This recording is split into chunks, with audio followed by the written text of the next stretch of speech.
होतं की सुखदुःखाचा भोग झाला. सुखदुःखाचा भोग झाला म्हणजे काय? सुखदुःखाचं ज्ञान हा सुखदुःखाचा भोग आहे असं सांगितलं. मग ज्ञानामध्ये स्थूल ज्ञान आणि सूक्ष्म ज्ञान असा विभाग आहे का? नाही. तरी तुम्ही म्हणता की तैजसाचा भोग सूक्ष्म आहे आणि विश्वाचा भोग स्थूल आहे असं कसं म्हणता? असं शिष्यांनी श्रीगुरूंना शंका विचारली. त्याचं उत्तर देतात. मध्ये हा तक्ता आपण पाहिला, अध्यात्म, आदिभूत आणि आदिदैव हे 14 कोणते? पंचज्ञानेंद्रिय, पंचकर्मेंद्रिय आणि अंतःकरण चतुष्टय ही 14. त्या प्रत्येकाचं अध्यात्म, आदिभूत आणि आदिदैव हे आपण पाहिलं. आता या शिष्याने विचारलेल्या प्रश्नाला श्रीगुरू उत्तर देतात. तर ते कोणत्या रीतीने देतात पहा. श्रीगुरू म्हणतात, बाह्य शब्दादी स्थूल विषयांच्या संबंधाने सुखदुःखाचा साक्षात्कार किंवा ज्ञान होते. म्हणून त्या स्थूलभोग आणि मानसिक जे सूक्ष्म शब्दाधिक त्यांच्यापासून जो साक्षात्कार किंवा भोग होतो तो सूक्ष्म भोग म्हटला.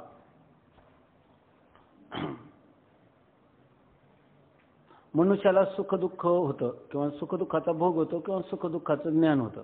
याला मूळ कारण काय आहे की बाह्य असणारे जे स्थूल विषय आहे त्या स्थूल विषयाचं त्याला ज्ञान होतं. मग त्याच्याविषयी त्याला अनुकूल भावना असली तर सुख होतं, त्याच्या प्रतिकूल असलं तर दुःख होतं. न्यायशास्त्रामध्ये म्हणतात की अनुकूल वेदनीयम सुखम आणि प्रतिकूल वेदनीयम दुःखम.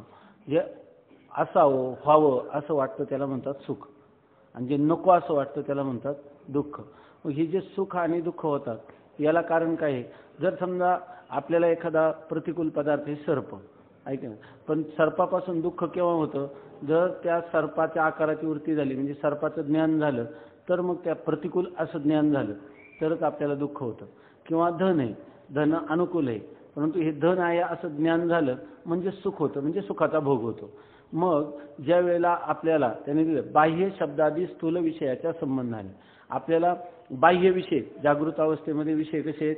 बाह्य आहेत, आपल्याहून बाहेर आहेत. आणि मग बाहेर असणाऱ्या विषयांकडे आपली अंतःकरणाची वृत्ती इंद्रियांच्या द्वारा जाते आणि मग त्या विषयांचं ज्ञान होतं. बाह्य पदार्थ ज्ञानाची रीती आपण 4थ्या तरंगात पाहिलेली नाही का? मग ज्या बाहेरचे जे विषय असतात तर त्या बाह्य स्थूल असणाऱ्या पदार्थासंबंधाने ज्या वेळेला सुखदुःखाचा साक्षात्कार किंवा ज्ञान होते, सुखदुःखाचा साक्षात्कार होतो किंवा त्याचं ज्ञान होतं. आणि ज्ञान होणे यालाच काय म्हणतात? भोग होतं, भोग असं म्हणतात. पण सुखदुःखाचा साक्षात्कार किंवा सुखदुःखाचं ज्ञान होण्याला कारण बाह्य पदार्थ आहेत आणि ते बाह्य पदार्थ कसे? स्थूल स्वरूपात आहेत, आहे की नाही? मग आम्ही काय म्हणतो की त्यालाच आम्ही म्हणतो की काय सुखदुःखाचा भोग झाला असं आम्ही म्हणतो. पण तुम्ही काय म्हणता? बाह्य त्याला काय शब्द दिला काय? भोगांमध्ये तुम्ही स्थूल भोग आणि सूक्ष्म भोग असं का म्हणतात? तर बाह्य पदार्थाची संबंध होताना ते पदार्थ स्थूल असतात म्हणून आम्ही म्हणतो की स्थूल पदार्थांचा भोग. आणि आता मनकल्पित ज्या वेळेला पदार्थ असतात त्यावेळेला ते पदार्थ बाहेर असतात का ते आतच असतात? आतच असतात. म्हणजे ते पदार्थ कसे असतात? सूक्ष्म असतात. म्हणून सूक्ष्म पदार्थांशी संबंध होऊन जेव्हा सुखदुःखाचं ज्ञान होतं किंवा सुखदुःखाचा भोग होतो त्यावेळेला आम्ही काय म्हणतो? स्थूल त्याला आम्ही म्हणतो सूक्ष्म भोग किंवा सूक्ष्म ज्ञान असं आम्ही त्याला म्हणतो. बाह्य शब्दादी स्थूल विषयाच्या संबंधाने सुखदुःखाचा साक्षात्कार किंवा ज्ञान होते म्हणून त्या स्थूल भोग असं म्हणतात. स्थूल भोग म्हणताना पदार्थ बाह्य असतात आणि ते स्थूल असतात. मग त्या पदार्थासंबंधाने झालेला भोग त्याला काय आम्ही म्हणतो? स्थूल भोग असं म्हणतो. आणि मानसिक जे सूक्ष्म शब्दाधिक त्यांच्यापासून जो साक्षात्कार किंवा भोग होतो तो सूक्ष्म भोग म्हटला जातो. आणि आता शब्द, स्पर्श, रूप, रस, गंध हे मानसिक म्हणजे बाह्य पदार्थ तर नाहीत आणि त्यांच्यापासून भोग तर होतो. तिथे स्वप्नामध्ये आपल्याला शब्द आहे की नाही, परंतु तो कसा आहे? सूक्ष्म आहे की नाही? कारण तो बाह्य नाही, तो स्थूल नाही. मग आम्ही तो स्वप्नामध्ये अनुकूल आणि प्रतिकूल ज्ञान होतच की नाही? मग अनुकूल वेदनीयम सुखम आणि प्रतिकूल वेदनीयम दुःखम अशा प्रकारे सुखदुःखाचा भोग स्वप्नामध्ये होतो. पण ते पदार्थ कोणते असतात? मनकल्पित पदार्थ असतात. मन कसं आहे की बाह्य विषयापेक्षा सूक्ष्म आहे. आपल्याकडं म्हणण्याची पद्धत आहे की इंद्रियाणी पराण्याहोर इंद्रियेभ्य परम मनः मनसस्तु पराबुद्धी यो बुद्धे परतस्तु सा. सर्वात बाहेरचे विषय काय आहेत? हे बाहेर विषय आहेत परंतु ते विषय श्रेष्ठ नाहीत का? तर ते स्थूल आहेत आणि त्यांच्यापेक्षा सूक्ष्म कोण आहे? इंद्रिय सूक्ष्म आहेत, आहे की नाही? इंद्रिय नसतील तर त्या पदार्थांचं अस्तित्वाचं ज्ञान तरी होईल का? इंद्रियांच्या संबंधावाचं. मग ते विषय श्रेष्ठ आहेत की किंवा स्थूल आहेत की त्याच्यापेक्षा इंद्रिय सूक्ष्म आहेत? विषय स्थूल आहेत का इंद्रिय सूक्ष्म आहेत? विषय स्थूल आहेत आणि इंद्रियही सूक्ष्म आहेत. आणि इंद्रियांपेक्षा मन हे काय आहे? अधिक सूक्ष्म आहे. आणि मनापेक्षा बुद्धी आणि बुद्धीपेक्षा आत्मा हा काय आहे? अधिक सूक्ष्म आहे. म्हणून या ठिकाणी असं म्हणतात की त्यांना स्थूल भोग म्हणतात आणि मानसिक भोगांना काय म्हणतात? सूक्ष्म भोग असं म्हणतात.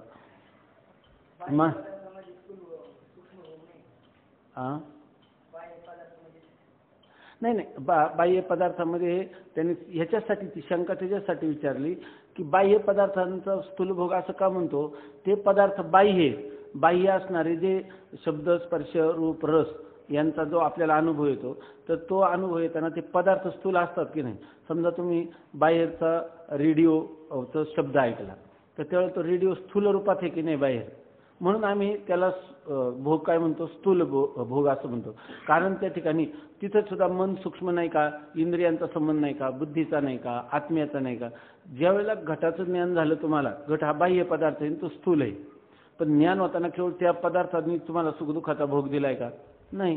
अगदी न्यायाच्या प्रक्रियेप्रमाणे पाहिलं तर आत्मा मनसा संयुज्यते मनः इंद्रियम अर्थेन तज्ज्ञानम तत्प्रत्यक्षम असं तर्कसंग्रहामध्ये म्हटलंय. म्हणजे कसं? आत्म्याचा आणि मनाचा संयोग होतो, बरोबर ना? आत्मा सूक्ष्म आहे की नाही? आत्म्याचा आणि मनाचा संयोग होतो. चांगलं बघा, मनाचा आणि इंद्रियांचा संबंध होतो आणि इंद्रियांचा आणि विषयाचा संबंध होतो, मगच ज्ञान किंवा त्याचा भोग होतो. मग असं असताना याला सूक्ष्म भोग म्हणायला काय हरकत आहे? आत्मा तर सूक्ष्म आत्ताही आहे की नाही? आणि स्वप्नामध्ये सुद्धा जेव्हा तुम्हाला स्वप्नस्थ विषयाचं ज्ञान होतं तेव्हा तो विषय स्थूलच आहे असं वाटतं की नाही? स्थूलच आहे असं वाटतं. आणि त्यावेळेला सुद्धा आत्मा मनसा संयुज्यते याच क्रमाने ज्ञान होतं की नाही? मग कशाला या भोगामध्ये फरक करता स्थूल आणि सूक्ष्म असं तुम्हाला वाटेल. परंतु एक फरक आहे त्याच्यामध्ये की जागृत अवस्थेमध्ये इंद्रियांचा विषयाशी जो संबंध होतो त्या संबंध होते काळी तो पदार्थ कसा असतो? स्थूल असतो म्हणजे आणखीन एक फरक आहे त्याचं. त्या काळात ज्या लोकांना आम्ही सर्व आहे आणि आपल्याला हे पुस्तक दिसतं तर हे पुस्तक दिसताना हे एकालाच दिसेल का सगळ्यांना दिसेल? सर्वांना दिसेल, आहे की नाही? सर्वांना दिसेल. आणि जर मला स्वप्नामध्ये पुस्तकाचं ज्ञान झालं तर हे कोणाला दिसेल? मलाच दिसेल. मग जागृतीतला व्यवहार स्थूल आहे आणि स्वप्नातला व्यवहार सूक्ष्म आहे असं म्हणायला काय हरकत आहे? आणि हे सुद्धा तुम्हाला विषय समजून देण्यासाठी म्हणतात. नाही तर आमचा काय हा सिद्धांत आहे का जागृती आणि स्वप्न याच्यामध्ये भेद आहे, कारण जागृतीमध्ये स्थूल विषयांचा भोग होतो आणि स्वप्नामध्ये सूक्ष्म विषयांचा भोग होतो, यावरून जागृती आणि स्वप्न ह्या भिन्न अवस्था आहेत असा का आमचा वेदांताचा सिद्धांत आहे. आता एक विषय समजून देण्यासाठी आपल्याला सांगतात की स्थूल विषयांचा भोग, कारण तो काय स्वप्नामध्ये मनकल्पित विषयांचा भोग आहे. आणि याच्यामध्ये कसं आहे, ईश्वर सृष्ट जे पदार्थ आहेत ते ईश्वर सृष्ट पदार्थ स्थूल आहेत आणि त्यांचं आपल्याला ज्ञान होतं. म्हणून ते स्थूल आहेत की नाही? कारण ईश्वर सृष्ट पदार्थांची संबंध होऊन जेव्हा अंतःकरणवृत्तीला ज्ञान होतं तेव्हा ते सगळे पदार्थ काय म्हणायचं? स्थूल भोग देणारे पदार्थ, ईश्वर सृष्ट पदार्थ. आणि मनकल्पित पदार्थ जे आहेत तर ते मनाने केलेली कल्पना आहे ना, जीवाने स्वतःच्या अविद्येने किंवा त्याच्या अंतःकरणाचा परिणाम म्हणून ते पदार्थांची कल्पना केलेली आहे, बरोबर ना? अविद्येचा किंवा अंतःकरणाचा परिणाम म्हणून जीवसृष्ट जे पदार्थ आहेत ते कसे सूक्ष्म आहे, दुसऱ्यांना दिसतात का? इतरांना दिसत नाही. पुन्हा जीवसृष्टी आपलं जागृत सृष्टीतले जे पदार्थ आहेत किंवा ईश्वरसृष्ट पदार्थ आहेत ते आजचेच उद्या दिसतात की नाही? उद्याचे परवा दिसतात की नाही? हे कालचंच पुस्तक असं आपण म्हणतो. तसा स्वप्न, कारण त्याची उपलब्धी होते. तसा स्वप्नातला जो पदार्थ आहे, लक्षात आलं ना? स्वप्नातला जो पदार्थ आहे ज्याचा त्यालाच दिसतो, इतरांना दिसत नाही. आणि आपण जेव्हा जागृत अवस्थेत येतो त्यावेळेला तो पदार्थाची सिद्धीच होत नाही, उपलब्धी होत नाही. म्हणून जागृती आणि स्वप्न यांच्यामध्ये थोडासा फरक आपल्याला मानला पाहिजे. कोणता? समजून देत असताना. ही भाषा आहे अध्यारोपाची भाषा आहे या ठिकाणी. तर जागृत पदार्थांचा भोग जो आहे तो स्थूल भोग आहे आणि स्वप्न पदार्थाचा जो भोग आहे तो सूक्ष्म भोग आहे. जागृत पदार्थांचं किंवा जागृत अवस्थेचा अभिमान धारण करणारा कोण आहे? विश्व आहे. आणि स्वप्नावस्थेचा अभिमान धारण करणाऱ्याला तैजस असं म्हणतात. मग तैजसाचा भोग सूक्ष्म आहे आणि विश्वाचा भोग स्थूल आहे असं म्हटलं जातं. काय?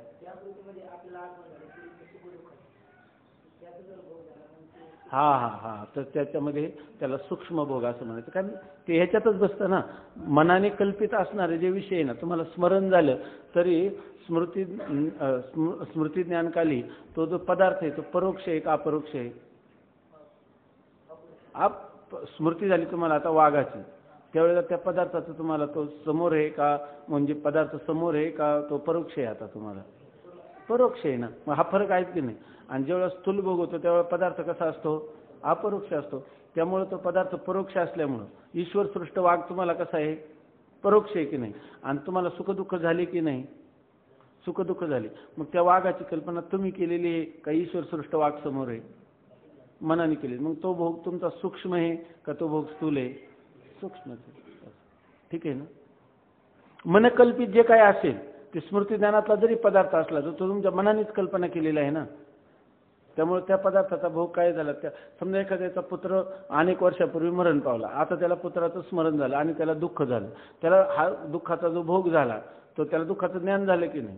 पण पूर्वीचा पदार्थ जो आहे त्या पदार्थाचं त्याला स्मृती झाली. पूर्वीचा जरी अनुभव असला तरी आता तो पदार्थ स्मृती ज्ञानातला पदार्थ साक्षात समोर नाहीच ना आता, बरोबर ना. त्याचं साक्षात प्रत्यक्ष आहे का? त्याला नाही, फक्त स्मृती आहे. ऐकी नाही. मग स्मृती ज्ञानाचा पदार्थ हा प्रत्यक्ष नसतो असा नियमच आहे ना. आणि सूक्ष्म भोग कशाला म्हणतात? मनाने ज्याचं ज्ञान होईल, मनकल्पित पदार्थांचं ज्ञान जेव्हा होतं इतरांना त्याच वेळी ते विषय होत नाही आणि बाह्य ईश्वर सृष्ट तो पदार्थही साक्षात असत नाही. अशा वेळेला होणारा जो भोग किंवा अशा वेळेला होणारं जे ज्ञान त्या अर्थात सूक्ष्म ज्ञान किंवा त्या पदार्थापासून होणारा सुख दुःखाचा सूक्ष्म भोग असंच मानायला पाहिजे, बरोबर ना. हा काय? हा त्याचं भोक्ता तैजस ना, अभिमान जो धारण करतो त्याचा तो भोक्ता. त्याला म्हणतात की जो त्या पदार्थाविषयी अभिमान धारण करतो त्याला भोक्ता म्हणायचं ना. तैजस पदार्थ, स्वप्नस्थ पदार्थाने काहीच झालं नाही किंवा ईश्वर सृष्ट पदार्थाने काहीच झालं नाही तिथं. हा हा हा स्मृती ज्ञानकालिक पदार्थांचा भोक्ता कोण? तर हाच जीव चिदाभासच त्याचा भोक्ता आहे. त्या स्मृती ज्ञानाचा सुखदुःखाचा अभिमान जो धारण करतो तो त्याचा भोक्ता आहे. हा हा स्मृती ज्ञानाच्या खाली जो अभिमान धारण करतो त्याला मात्र तैजस म्हणता येतं नाही, त्याला विश्व म्हणावं लागेल, बरोबर आहे. त्याला विश्व म्हणतात कारण त्यांनी तिची अवस्था कोणती आहे? जागृत अवस्था आहे. तर हा आणखीन पण असं विचार करावा, त्याला जर विश्व जर म्हणायचं मग विश्व म्हणलं तर विश्वाचा भोग काय झाला पाहिजे? स्थूल आला पाहिजे. तर याला तैजसच म्हणावं लागेल इथं. मनोरथामध्ये किंवा स्मृती ज्ञानामध्ये किंवा स्वप्नामध्ये किंवा भ्रमकालामध्ये जेवढी दुःख होती ते भ्रमज्ञानामध्ये, कारण मनकल्पित आहे ना ते सगळे पदार्थ, तर त्याचा सगळ्यांचा भोगता कोण आहे? तैजसच आहे असंच म्हणावं त्याचा, नाही का. त्याचा भोक्त्याचंच वर्गीकरण करायचं झालं तर त्याला तैजसच असंच मानावं लागेल. नाही पण ते जरी असलं तर यथार्थ असलं स्मृती ज्ञानाला नाही म्हणत मी. ब्रह्मज्ञानकाली तुम्हाला रज्जूवर सर्पाचा आभास झाला आणि त्यावेळेला जे दुःख झालं त्या दुःखाचा भोक्ता कोण आहे? तैजसच मानावं लागेल. स्मृती ज्ञानकाली पुत्राच्या मरणाचं स्मरण झालं त्याचा भोक्ता कोण आहे? तैजसच आहे, कारण मनकल्पित आहे ना ते पदार्थ. आता पदार्थ ईश्वर सृष्ट पदार्थ तुमच्या समोर नाही म्हणून त्यांनी मनोरथ, स्वप्न, तुम्हाला भ्रमातले पदार्थ जे सुख दुःखाला कारण होतात त्या सगळ्यांचा भोगता. त्याचं तुम्ही म्हणाल विश्व म्हटल्यानंतर कुठं बिघडलं? तैजसच का म्हणतात? तो तर आहे जागृत अवस्थेत. जागृत अवस्थेला म्हणतात, जागृत अवस्थेच्या अभिमानाला म्हणतात विश्व. तुम्ही सगळा अनुभव कथन करता विश्वाचा आणि माथी मारता तैजसाच्या. अशी कोणाला शंका येईल? तर ही शंका वेदांत तत्वाशी अनभिज्ञ असणाऱ्या पुरुषांना येईल, आहे की नाही. त्याचं कारण असे की मूळ हे जे भोग आहेत या भोगाच्या ठिकाणी जो अभिमान धारण करतो त्याला ती संज्ञा प्राप्त होत असते. आणि आमच्या दृष्टीनं भोग स्थूलही नाहीत आणि भोग सूक्ष्मही नाहीत. आणि जागृती अवस्था ही आणि स्वप्नावस्था ह्या दोन्ही काय आहेत?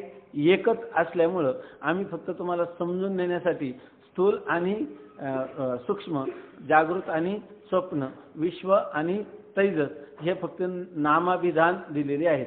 तुम्ही आमच्या डोक्यावर हात ठेवू नका, हसत राहता, आहे की नाही.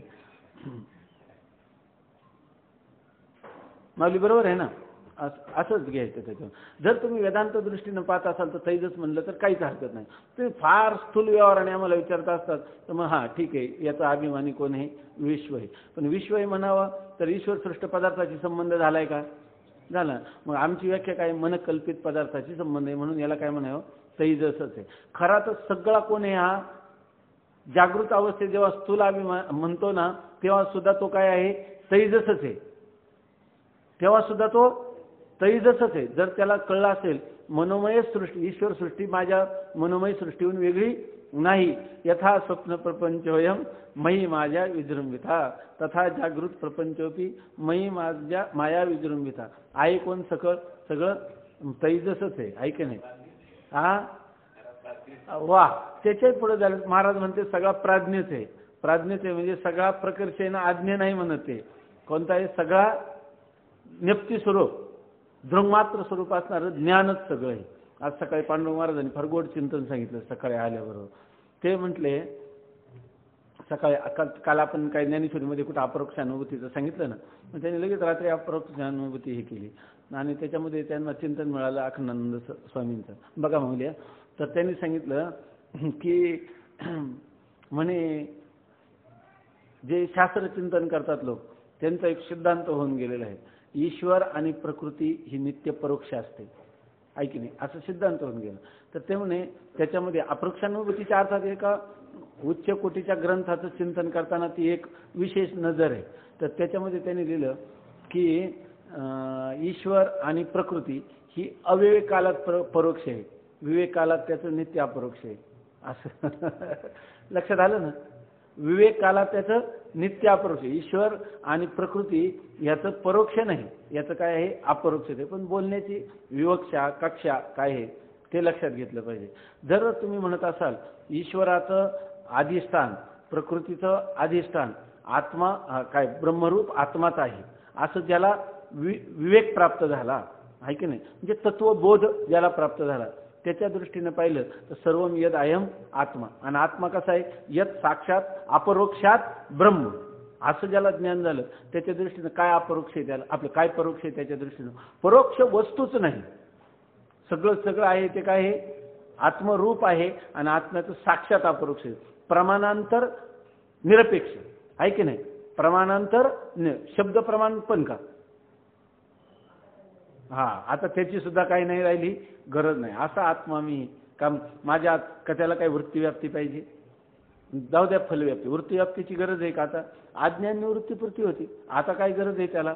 कशाचीच गरज नाही. असा जर आत्मा मी आहे असं जर संशय विपरीत रहित ज्ञान असलं त्याला जगातलं काय अपरोक्ष आहे? जगताचंही अपरोक्ष आहे, जगत कारणाचंही अपरोक्ष आहे. त्याला निमित्त कारण तो पाहतोय का? शास्त्रात सांगितलं म्हणून एक परिणामी उपादान कारण, एक विवर्तोपादान कारण, एक अभिन्न निमित्त उपादान कारण आहे की नाही? सगळे कारणाचं साक्षातच आहे त्याला, सगळ्या कारणाचं साक्षात आहे. पण आहे कधी? अनुभूती संपन्न झाल्यावर. किंवा दुसरं म्हणायचं झालं तर शास्त्रदृष्टी जेव्हा त्याला प्राप्त होते तेव्हा, अनुभवाची दृष्टी किंवा शास्त्राची नजर जेव्हा प्राप्त होते तेव्हा काय त्याला परोक्ष काय आहे? स्वर्ग सुद्धा त्याला अपरोक्ष आहे, नरक सुद्धा अपरोक्ष आहे, सगळं अपरोक्ष आहे की नाही? अपरोक्ष याच कारण का? सर्वम यद अयम आत्मा. सर्व काय? सर्व मत्ता परतरम नान्य किंचित असते धनंजन मयी सर्व मित प्रोतम सूत्रे मणी गणा येऊ. सोन्याचे मणी केले आणि सोन्याच्या सुती होईल. पाहणाराला काय सूत आहे का? सोनच आहे, सोनच आहे. या रीतीनं एक कक्षा असते पण आपण काय करतो की ते जतन करून ठेवतो. आपल्याला त्या प्रक्रियेत ते गावडे महाराज सांगत असतात, लहान मुलाला पांगुळ गाडा केला, पांगुळ गाड्याने त्याला चालायला शिकावं म्हणून, आणि चालत शिकता शिकता तो मुलगा शाळेत जायला लागला. शाळेत आईनं दप्तर दिलं आणि तो माझा पांगुळ गाडा. अरे तुला पांगुळ गाडा चालण्यासाठी होता, आता तू दप्तर घेऊन शाळेत जायचं, तुझं दप्तर पाठीवर घेऊन तू पळत जाऊ शकतो का? तू आता अडखळत नाही. पांगुळ गाड्या चालण्यासाठी होता, चालायला लागला की आता तू दुसरा खेळ आहे की नाही? किंवा ते सांगतात की ती लहान मुलगी आहे, ती बावला बावलीचा खेळ करत असते आणि लग्न झाल्यावर ती म्हणायला लागली आणि माझी बावली. आता काय त्याला बावला बावलीचं काय त्याचं महत्त्व राहिलं? तशा ह्या ज्या प्रक्रिया आहे ते अध्यस्त पदार्थ हा अधिष्ठान ज्ञानानंतर काय असतो? अधिष्ठान रूपच असतो आहे की नाही? जे काय अधिष्ठान काय जे काय जे खोटा पदार्थ ज्याच्यावर भासतो त्याला काय म्हणतात अधिष्ठान. उपादानाच्या समान स्वभावान अन्यथा रूप त्याला काय म्हणतात परिणाम. अधिष्ठानाच्या विपरीत स्वभावान आणि अन्यथा रूप त्याला काय म्हणतात विवर्त. ह्या प्रक्रिया कुठपर्यंत जपन करायच्या अधिष्ठानात प्रवेश होईपर्यंत आहे की नाही. नंतर तुकाराम महाराजांना ते लोक म्हणायला लागले तुम्ही न्यायाचं चिंतन केलं का काय. तुकाराम महाराज म्हणजे करू का नाही करू मी माझ्या स्वयंनी प्रतिष्ठिता. तुम्ही करा घटापटा नका जाऊ वाटा आमुची. आणि त्याच म्हणतं अद्वैताची वाणी नाही ऐकत मी काही. अरे मी त्याच्यामध्ये रंग तुका रंगला या रंगी तुका काय रंगला या रंगी तुका विठ्ठल सर्वांगी. आणि तुम्ही लागले म्हणायला की माया आणि ब्रह्म आणि द्वैत सिद्धांत खोटा आहे आणि अद्वैत. ते म्हणे द्वैत सापेक्ष अद्वैत ऐकण्याचा सुद्धा मला कंटाळा आलाय. ऐका आता मी काय करतो माझ्या महिमेमध्ये राहतो. या अत्यंत उच्चतर कोटीवरून ते म्हणतात की अद्वैत तुम्ही ते परोक्ष ज्ञान शास्त्रज्ञान ते घटापट करत बसणार माया ब्रह्म. कारण मला आता ते नकोच आहे ऐके नाही. बोलाची वालिप फिडजे ब्रह्माची याचे अंगा घडजे. शब्दाचं टर्पल मी केव्हाच टाकून दिलेलं आहे. मी त्या स्वरूपाच्या ठिकाणी समरस झालेले आहे. आता तसं तुम्ही व्हा. हे काय करीत बसले मग होत नाही तोपर्यंत करा असं सांगतात. बाह्य शब्दादी स्थूल विषयाच्या संबंधाने सुखदुःखाचा साक्षात हे माणसाला सोपं वाटतं एकदम. सगळ्यात जास्त हे करायला नको. कशाला त्या अवस्थेच्या अभिमानीचं नाव लक्षात ठेवा. तो 4-5 प्रत्येकाचं स्थूल सूक्ष्म कारण आणि त्याच्यात पुन्हा तुरीय. त्याच्यापेक्षा तुरीय तत्व मीच हे आम्हाला हे गुरुकृपेने शास्त्रकृपेने कळलेलं आहे. आता तुम्ही करा घटापटा म्हणजे अभ्यासही करायला नको काहीच नको ऐक नाही. हे सगळ्यात सोपं आणि असं रंगून पण जात नाही. एक दिवसात डोकं फिरतंय हे सगळं सोडून द्या. लोकांना ग्रंथम अभ्यास काय एक जणांनी सांगितलं बरं का. ते म्हणले मी घोराडे डोंगरावर गेला आपले ते अजून आहे ते म्हणले की घोराडे डोंगरावर गेलो मी पहिला निश्चय केला की कोणतंच आलंबन करायचं नाही फक्त नामस्मरण एवढंच आलंबन करायचं म्हणे. आपलं नाही वेदांत चिंतन आपण जे शिकलोय एवढंच आलंबन करायचं. त्यांचे बरेच अध्याय पाठ होते 15वा 12वा 9वा 7वा जे काही संस्थेत जे आहे ना तेव्हा माझं एक काही पंक्ती अशी कमी नाही का जी मी अभ्यासातली पाठ केली नाही. मग तेवढं मला आवडलं होतं. मग मी म्हटलं की घोराड्यावर मी चिंतन करीन आता म्हणजे 1-2 महिन्यापूर्वी. ते म्हणले की मी त्यासाठी ते डोंगरावर गेलो आणि काही नाही फक्त ओळखटी घेऊन गेलो म्हणे. आणि त्याची आवर्तन करता करता वृत्ती आपली ब्रह्माकार करायची असं ठरवलं. शास्त्राध्ययन करायचं नाही असं ठरवून मी राहिलो म्हणे. आणि तसं चिंतन केलं ते 1 महिन्यात मला एकदम इतकं कसं तरी उदास असं वाटायला लागलं. नंतर छातीत धडधड वगैरे व्हायला लागली. असं नंतर ते डॉक्टरकडे गेले. त्यांचं ब्लड प्रेशर वाढलं एकदम ब्लड प्रेशर वाढलं. नंतर मग ते कोणतं पिंपरी चिंचवड हॉस्पिटलला गेले. तर त्यांनी पाहिलं तर ते म्हणे तुम्हाला काही मानसिक ताण आहे काय. ते म्हणे मला काही नाही. मग तुम्ही एकांतात राहू नका म्हणे असं ते म्हणणे. पण ते म्हणे मला एकांतात आवडतं. मग त्यांनी काय केलं मग ते म्हणे ते करण्याऐवजी काय करीन मी हे नको म्हणले मी फक्त नामस्मरण करेन. पुन्हा ते नामस्मरण करायला लागले तरी त्यांना काही ते हे झालं नाही. मग नंतर त्यांनी काय केलं आता आहे ना ते गाथापाठ करायला घेतला. आणि मग ते गाथापाठ करता आता वेळ चांगला जातो म्हणतात. ते म्हणजे आलंबनाशिवाय माणसाला राहता येत नाही. विशेषतः जे काही वय आहे आपलं स्वामी महाराज म्हणायचे 25चं वय म्हणजे गद्दे 25. याच्यामध्ये काही ना काही आलंबन पाहिजे. तुम्ही जर म्हटले की निरालंब आता तुम्ही म्हणणार की शंकराचार्यांनी यांचे द्वात्रिंशे मुनिरभ्यघात ज्ञानेश्वर महाराजांचं 16 वर्ष हे अवतारी कोटीतले अत्यंत महान पुरुष होते. ते त्यामुळं त्यांना बिना आलंबनाचे ते राहू शकत होते. तरी सुद्धा त्यांनी माझ्या मनीची आवडी पंढरपुराने गुढी म्हणलेलेच आहे आहे की नाही. त्यांनी सुद्धा आलंबन घेऊनच राहिले. तुमच्या आम्हाला आदर्श म्हणून का होईना किंवा एक लोक शिक्षण म्हणून का होईना त्यांनी केलेले. त्याचा अर्थ जर कोणी म्हणायला लागले वेदांताचे काय ते विचारसागरण ते आम्ही कुळून त्याला दिले आता टाकून आम्ही आता फक्त काय ब्रह्माची अंगा घडीचे अंगा घडलं पाहिजे. स्वामी महाराज म्हणायचे खरं असू द्या म्हणजे चालेल. नाही तर याला खरा तर उपाय असा आहे शास्त्रचिंतनापेक्षा नित्य सत्संगतीत काळ घालवणं. त्याच्यामध्ये जरी आपल्या गळ्यात गळे घालून उगीच थोडा वेळही व्हायला जातो कधी गप्पा गोष्टी निघतात असं असलं तरी कालक्रमानं जी ती कालक्रमानं चांगल्या रीतीनं होत राहते. म्हणून सत्संगती मी सांगितलं असेल कधी पुन्हा सांगतो वाटलं तर थोडक्यात. एकदा सांगितलं होतं का कधी स्वामी महाराजांनी लिहिलं होतं की जयाची वाटी सांगितलं होतं ना जाऊ द्या.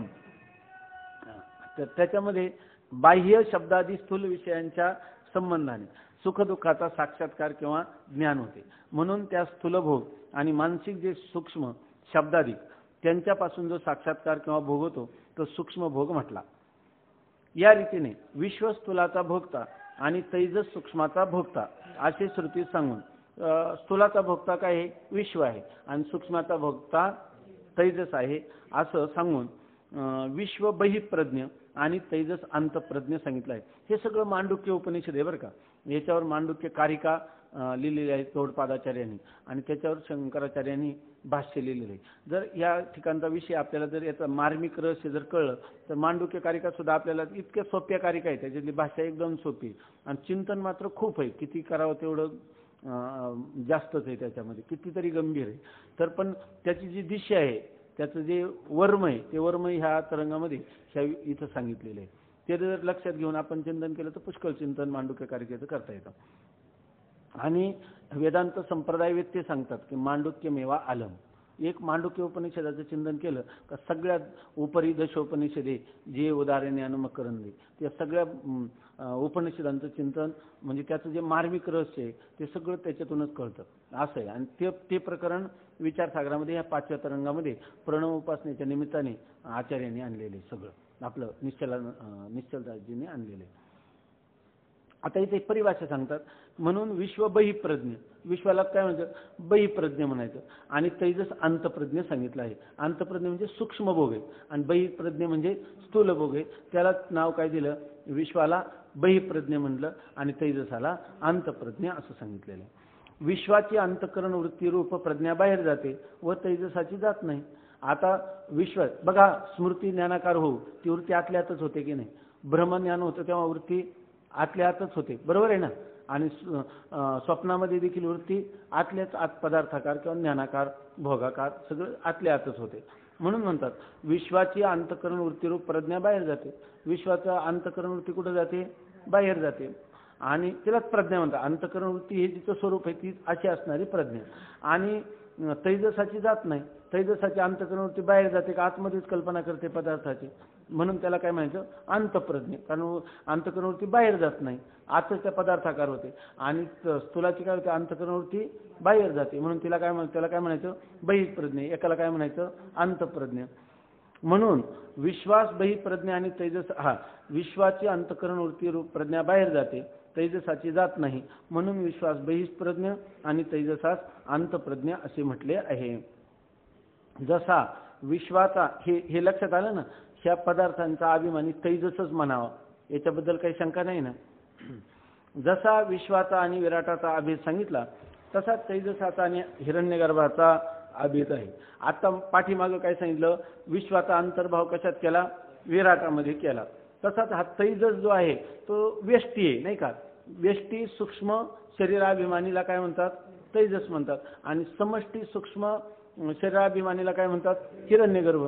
मग तो एक त्याचा काय आहे? अंश आहे, विभाग आहे. अंश हा अंशीहून वेगळा नसतो. म्हणून या ठिकाणी अंश असणारा जो तैजस, त्या तैजसाचा अंतर्भाव कशात करायचा? हिरण्यगर्भामध्ये करायचा. म्हणजे तैजसाचा विश्वाचा आणि विराटाचा अभेद सांगितला तसाच तैजसाचा व हिरण्यगर्भाचा अभेद आहे असे चिंतन कर असं त्या शिष्याला सांगतात. विश्वाचा समावेश कुठे केला आणि तैजसाचा कुठे केला? हिरण्यगर्भामध्ये. कारण दोघांची उपाधी सूक्ष्म आहे. आता त्याच्यामध्ये का केला? काल सांगितलं. विश्वाचा विराटामध्ये का केला? दोघांची उपाधी स्थूल आहे. तसाच तैजसाचा हिरण्यगर्भामध्ये का केला? दोघांची उपाधी सूक्ष्म आहे. म्हणून तैजस आणि हिरण्यगर्भाची एकता चिंतन करून ओंकाराची द्वितीय मात्रा जी उकार तिच्याशी त्याचा अभेद चिंतन कर. आता काल काय केलं त्यांनी? विश्वाचा विराटाशी आणि विराटाचा अंतर्भाव आकारामध्ये केला, बरोबर आहे ना? आता काय सांगतात?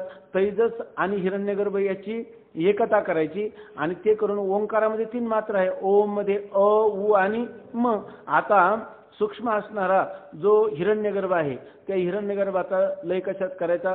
सूक्ष्म उपाधिवान असणारा जो उकार, त्या उकारामध्ये त्याचा लय करायचा. म्हणजे ते दोन्ही एकच आहेत असं अभेद चिंतन करायचं. हे चिंतन विचाराने करायचं का विधी म्हणून करायचं? हे काय विचार नाही करायचा, इथे काय विचार करायचा का?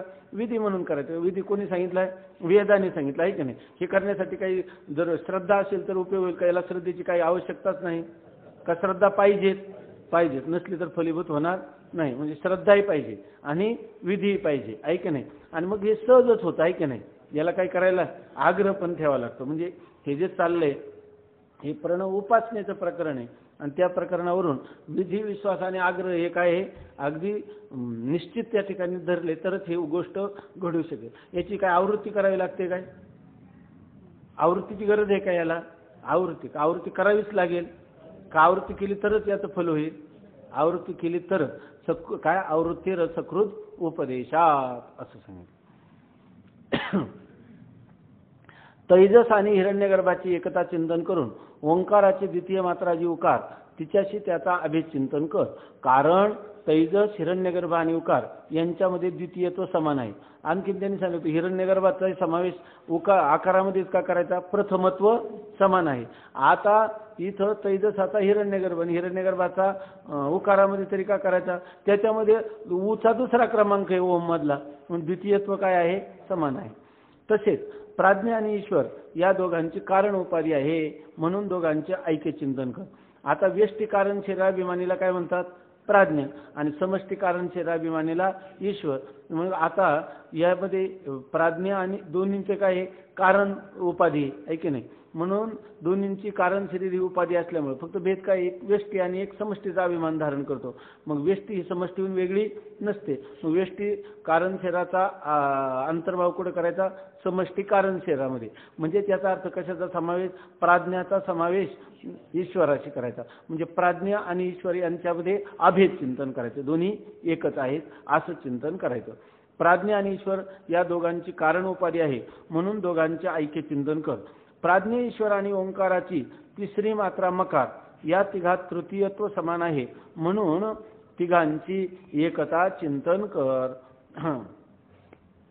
याच्यामध्ये आणखीन एक भाग आहे ते आपल्याला हे लय चिंतनाची जी पद्धत सांगतात. भले आपल्याला कधी कधी वेदांतामध्ये आपल्याला निस्संदेहता आली नाही तरी लय चिंतनाचा आपल्याला आश्रय करता आला पाहिजे.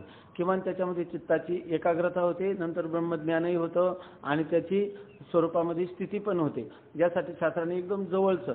आणि ह्या ज्या उपासना आहेत ह्या अद्वैत ज्ञानाला फार जवळच्या उपासना आहेत. म्हणून वेदाने सांगितल्या किंवा उपनिषदांमध्ये मांडुक्य उपनिषदासारख्या उपनिषदामध्ये याचं चिंतन केलं. हे जसं हे केवळ ध्येय अंगाने सांगितलं असं मात्र नाही. जर कारिका पाहिल्या तर त्याला काय केलं? ज्ञानाचं विषयत्व करून सांगितलेलं आहे, ध्यानाचं विषयत्व करून नाही सांगितलं. पण जरी ज्ञानाचं विषयत्व झालं नाही तर त्याला ध्येय करून त्या परमात्म्याला देखील तुमची स्वरूपामध्ये स्थिती होते, असं त्या क्रांतदर्शी ऋषींची शब्द योजना आहे किंवा अपौरुषे वेदाची अशा प्रकारची शब्द योजना आहे. असं त्यांचं स्फुरण आहे. जीवाच्या कल्याणासाठी दोन्ही एका दगडात दोन पक्षी मारता येतील अशा प्रकाराने त्यांनी ही योजना केलेली आहे. म्हणून आता तिसरं एक सांगतात बघा, प्राज्ञ, ईश्वर आणि ओंकाराची तिसरी मात्रा.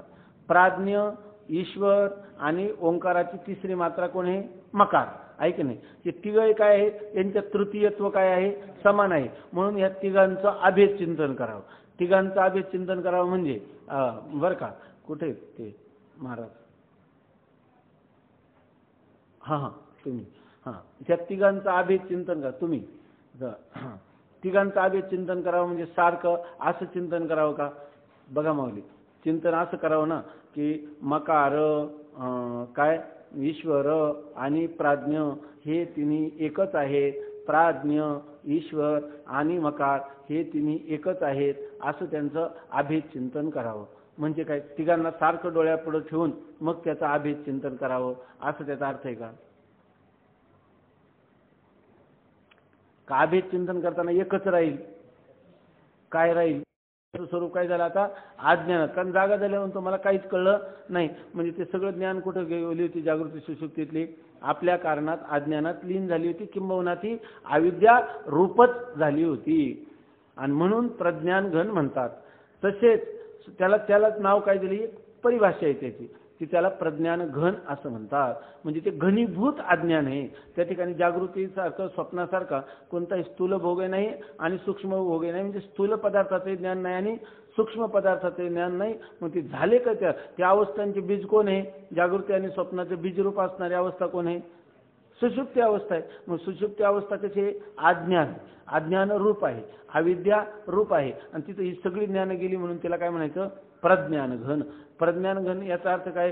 तिथं प्रकर्षेनं ज्ञान असतं म्हणून का अज्ञानात अज्ञानात. इथं सध्या असं घ्यायचं की ते काय आहे, तिथं पूर्णपणे घन घन अज्ञान, म्हणून माऊलीने ना घन अज्ञान सुषुप्ती, त्याची त्याची बीजा काय घन अज्ञान सुषुप्ती, तो बीज भावो तो बीजांकुर भावो म्हणती, आणि स्वप्नहन जागृती हा फल भावो तिचा, असं म्हटलं.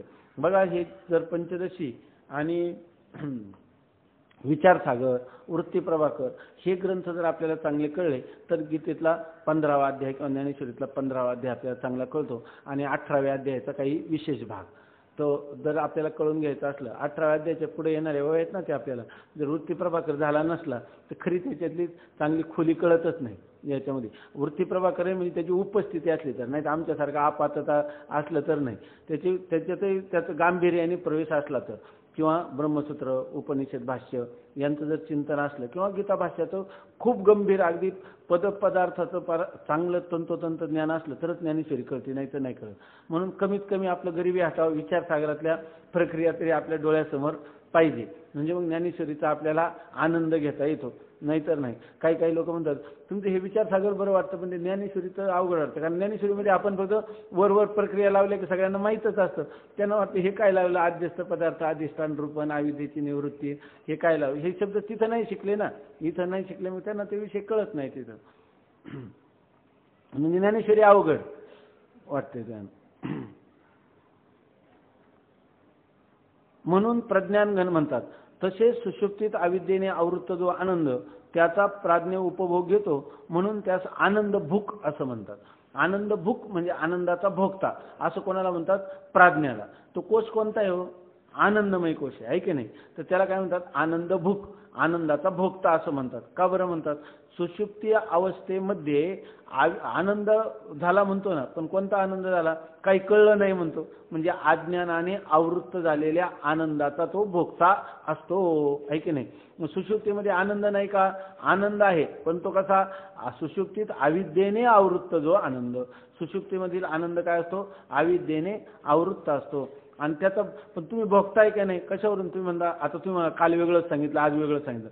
काल सांगण्याची विवक्षा वेगळी होती, तिथं प्रज्ञा एव प्राज्ञा असं सांगितलं, म्हणून त्या ठिकाणी आपण काय म्हणलं, त्याचा अनुभव कसा आहे, अप्रामाणिक. कोणी सांगितलं, भोजने महाराजांनी, की अनुभव घेणारा कोण आहे, सुषुप्ती अवस्थेमध्ये प्राज्ञ, आणि कथन करणारा कोण आहे, विश्व. मग त्याचा अनुभव काही नाही, प्रामाणिक नाही असं म्हणून सांगितलं, आहे की नाही. तर ती एक आपल्याला एक नजर आल्यावर ती गोष्ट आहे. आता सध्या प्रक्रियेच्या भाषेत मात्र ते कालचं विसरून जा, महाराजांची मोठी स्थिती जाऊ दे, त्याचं काही नाही, आपल्याला आपलं इथं कसं आहे तेवढंच समजून घ्यायचं. याच्यामध्ये सुषुप्तीत अविद्येने आवृत्त जो आनंद त्याचा प्राज्ञ उपभोग घेतो, प्राज्ञ भोगता होतो की नाही, म्हणजे मी तो आनंद अनुभवला म्हणतो की नाही, म्हणजे स्मृती आहे की नाही, त्याला स्मृती ही ज्ञानपूर्वकच असते, म्हणून तो अनुभव कसा आहे, प्रामाणिकच आहे. मी जर तिथं सुषुप्तीत नसतो तर तो आनंद मला सांगता आला असता का, याचा अर्थ मग मी तिथं विद्यमान होतो, आहे की नाही. मग हा अनुभव कसा आहे, प्रामाणिक अनुभव आहे, अनुभवाचा आपलाप करता येत नाही. आणि पुन्हा आणखीन काय आहे, मी जर तिथं नसतो तर इथं मला अनुभव सांगता आला असता का, स्मृती ही कशी आहे, अनुभव पूर्विका असते, असं जर समजलं तर मग तो जो जीव आहे त्याने तिथं आनंदाचा भोग घेतला की नाही, बरोबर ना, त्याने अज्ञानाचं प्रकाशन केलं की नाही. मग अज्ञानाने आवृत्त असणारा आनंदाचा भोगता त्याला काय म्हणायचं, सुषुप्ती अवस्थेमध्ये. थोडक्यात कारण शरीराचा अभिमानी, त्याचा दुसरं नाव काय, आनंद भूक, म्हणजे आनंदाचा तो भोगता आहे. त्या भोगाची ही त्रिपुटी आहे. ते म्हणे तिथं आनंद, तिथं त्रिपुटी आहे का, तिथं तुम्हाला कळत होतं का, मी आनंद, माझा आनंद आवृत्त अविद्येने आवृत्त आहे आणि त्या आनंदाचा मी भोग घेत आहे, परंतु तो आनंद अज्ञानाने आवृत्त आहे. म्हणजे मी त्या आनंद एक, आनंदाचा भोगता मी वेगळा आणि भोग घेणारी ती अंतःकरण वृत्ती, बरोबर ना. अशी त्रिपुटी त्या ठिकाणी आहे का, त्रिपुटी आहे का, सुषुप्तीमध्ये त्रिपुटी, जागृतीमध्ये त्रिपुटी आहे, भोक्ता भोग्य भोग, ज्ञाता ज्ञानने, प्रमाता प्रमाण प्रमेय. स्वप्नामध्ये त्रिपुटी आहे का, स्वप्नामध्ये त्रिपुटी आहे की नाही, कल्पित त्रिपुटी आहे ते, पण सुषुप्तीमध्ये त्रिपुटी आहे का, सुषुप्तीमध्ये कुठं त्रिपुटी आहे का, कारण का ते जी अंतःकरण वृत्ती तिथं अज्ञानामध्ये लीन होऊन गेली. आता तिथं कुठं प्रमाता प्रमाण प्रमेय, ज्ञाता, प्रमाता द्या सोडून, पण ज्ञाता ज्ञानने हे तरी आपल्याला सिद्ध करता येते का, नाही. मग आपल्याला असं वाटतं का स्वप्नामध्ये त्रिपुटी आहे, जागृतीमध्ये त्रिपुटी आहे, पण सुषुप्तीमध्ये त्रिपुटी नाही, हे आपल्याला पटतं आहे की नाही, हे आपल्याला अनुभवाशी सुसंगत वाटतं. तर ते काय म्हणतात ते बघा, सुषुप्तीत अविद्येने आवृत्त जो आनंद त्याचा प्राज्ञ उपभोग घेतो म्हणून त्यास आनंद भोग असे म्हणतात. त्या भोगाची ही त्रिपुटी आहे. जर तो आनंद भोगता असेल तर भोगता झाला म्हणजे याचा अर्थ त्रिपुटी वाचून भोग होईल का? मग सुषुप्तीमध्ये त्रिपुटी मानली पाहिजे. ती अशी चैतन्य प्रतिबिंब सहित जी अविद्येची वृत्ती ते अध्यात्म, आनंदाने अज्ञानाने आवृत्त तो स्वरूपानंद ते अधिभूत आणि ईश्वर आदिदैव आहे. त्रिपुटी सांगितली का त्रिपुटी कोणती? अध्यात्म, आदिभूत आणि आदिदैव आहे की नाही. हे जर तुम्हाला सांगता आली तर सुषुप्तीमध्ये आम्ही त्रिपुटी होती असं मानू, नाहीतर आमच्या दृष्टीने सुषुप्तीमध्ये त्रिपुटी नाही. रामकृष्ण लक्षात येत आहे ना. सुषुप्ती अवस्थेमध्ये त्रिपुटी आहे असं वाटतं का आपल्याला? जर कोणी म्हणलं तर कबूल करण्यासारखं आहे का? नाही. पण ही नजर जर घेतली तर मग मात्र तुम्हाला त्रिपुटी मान्य करावं लागेल. सांगा आता त्रिपुटी कोणती आहे की नाही. जसं याच्यामध्ये सांगितलं कोणतं, तुम्हाला हे घेतलं का एक इंद्रिय घेतलं तर त्याच्यामध्ये तुम्हाला अध्यात्म सांगता आलं पाहिजे, श्रोत्र इंद्रिय. त्याच्यामध्ये काय अध्यात्म कोण आहे? श्रोत्र. आदिभूत कोण आहे? त्याचं शब्द, विषय आहे का नाही. विषय हा त्याला काय म्हणतात? आदिभूत. आणि अधिष्ठात्री देवतेला काय म्हणतात? आदिदैव. असं तुम्हाला सांगता आलं पाहिजे. बरोबर आहे की नाही. आता सुषुप्ती अवस्थेमध्ये अशी त्रिपुटी सांगा. तर सुषुप्तीतला अध्यात्म काय, आदिदैव काय आणि त्याच्याला विषय आदिभूत काय असं आपल्याला सांगता आलं पाहिजे. ठीक चाललंय नाही का? जास्त वेळ झाल्यामुळे कंटाळावाणं झालं. हां बघा, वाटलं तर एवढंच पहा. चैतन्य प्रतिबिंब सहित जी अविद्येची वृत्ती ते अध्यात्म. त्या ठिकाणी तुमचं शरीर कोणतं आहे? अविद्येमध्ये कारण शरीर आहे. मग कारण शरीर म्हणजे कसं आहे? त्या का चैतन्याचा प्रतिबिंब सहित असणार. तिथं काही कारण शरीर किंवा अज्ञान किंवा अविद्या आहे. बरोबर आहे ना. मग त्या जिथं जिथं अज्ञान आहे त्या अज्ञानाचं अधिष्ठान चैतन्य आहेच का नाही त्या ठिकाणी. आणि त्या अधिष्ठान चैतन्याचं त्या अज्ञानामध्ये किंवा त्या अविद्येमध्ये प्रतिबिंब पडलं की नाही. हे जागृती, स्वप्न अवस्था किंवा त्यातले पदार्थ हे कुठे झाले? सुषुप्तीमध्ये लीन झाले, म्हणजे कारण शरीरात लीन झाले. म्हणजे त्या कारण शरीरात वृत्ती कोणती आहे? अविद्यावृत्ती. बरोबर ना. मग त्या अविद्यावृत्तीमध्ये तिथं अविद्यावृत्ती आहे, अविद्यावृत्तीचं अधिष्ठान चैतन्य आहे आणि त्या अविद्यावृत्तीच्या अधिष्ठान चैतन्याचं अविद्येमध्ये प्रतिबिंब पडलेले आहे का? हा प्रतिबिंब पडलेले. मग तिथं स्थूल शरीर कोणतं आहे या ठिकाणी? चैतन्याच्या प्रतिबिंबाने युक्त असणारी जी अविद्येची वृत्ती. माऊली ठीक आहे काय? चैतन्याच्या प्रतिबिंबाने युक्त असणारी अविद्येची जी वृत्ती तिला म्हणायचं अध्यात्म. आता तुम्ही असं सांगा, चैतन्याचं प्रतिबिंब तिच्यात कसं पडलं? अविद्येमध्ये. जेव्हा जागृती अवस्थेमध्ये जेव्हा अंतःकरण वृत्ती तिच्यामध्ये प्रतिबिंब मानलं आहे की नाही. जिथं जिथं वृत्ती तिथं तिथं आभास.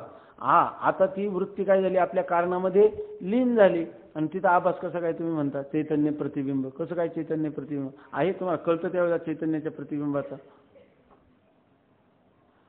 तिथं चैतन्याच्या प्रतिबिंब सहित वृत्ती हे तुम्ही अनुभवाने सांगता का शास्त्रप्रामाण्याने सांगता का अनुमानाने सांगता?